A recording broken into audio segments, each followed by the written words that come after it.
સગીરા સાથે દુષ્કર્મ આચરનાર આરોપીને ન્યાયમૂર્તિએ કસૂરવાર ઠેરાવી આજીવન કેદની સજાનું ફરમાન કર્યું।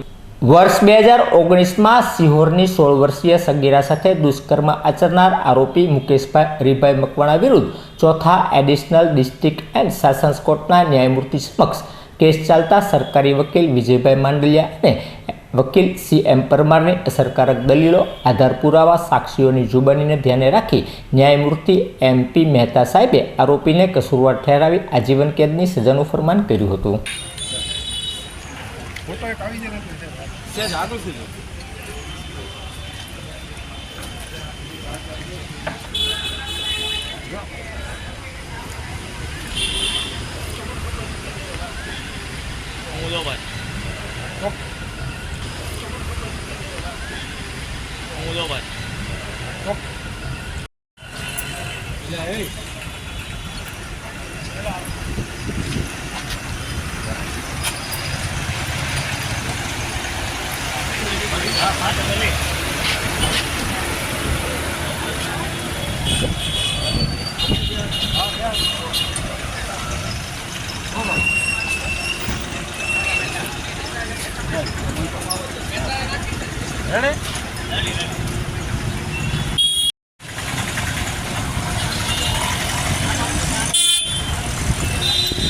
Ada